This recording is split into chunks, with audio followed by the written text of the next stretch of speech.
சீவக்காய் வீட்டில் அரைக்கிறோன்னாவே நம்ம என்ன பண்ணுவோம்னா அதிக அளவில் சீவக்காய் சேர்த்திட்டு மீதி எல்லாத்தையுமே கம்மி கம்மியாக சேர்த்துவோங்க. அப்படி சேர்த்தக்கூடாதுங்க.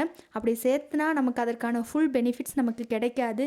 அதிகமான அளவில் செம்பருத்தி பூவும் செம்பருத்தி இலையும் சேர்க்கறதுனால தாங்க நம்மளோட ஹேர் வந்து நல்ல நீளமாகவும் அடர்த்தியாகவும் செம்பட்டை அடிக்காமல் நல்லா வளர்கிறதுக்கு உதவுதுங்க.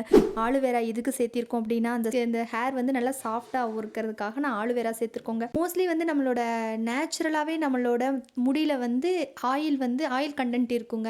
அந்த நேச்சுரலான ஆயிலை ரிமூவ் பண்ணாமல் அழுக்க மட்டும் ரிமூவ் பண்ணுறது தாங்க அந்த அரப்போட வேலை.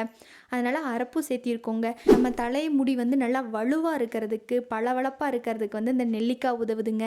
இந்த நெல்லிக்காயும் நாங்கள் சேர்த்திருக்கோம். இவ்வளோ செம்பருத்தி பூக்கு எங்கே போகிறது அப்படின்னு சொல்லிட்டு நாங்கள் நிறைய யோசிச்சுட்டு இருந்தப்போ தாங்க இந்த லக்ஷ்மி ஸ்டோரில் அட்வான்ஸ் சீவக்கான்னு ஒன்று இன்ட்ரடியூஸ் பண்ணாங்க. அதில் அதிக அளவிலான செம்பருத்தி பூ செம்பருத்தி இலை சேர்க்குறாங்கங்க. அதிகமாக நல்ல பெனிஃபிட்ஸ் கிடைக்குதுங்க. நீங்களும் வாங்கி லக்ஷ்மி ஸ்டோரில் அட்வான்ஸ் சீவக்காய் வாங்கி பயன்படுத்தி பாருங்கள். உங்களுக்கு என்ன பெனிஃபிட்ஸ் கிடைக்குதுன்னு கமெண்ட் பண்ணுங்கள்.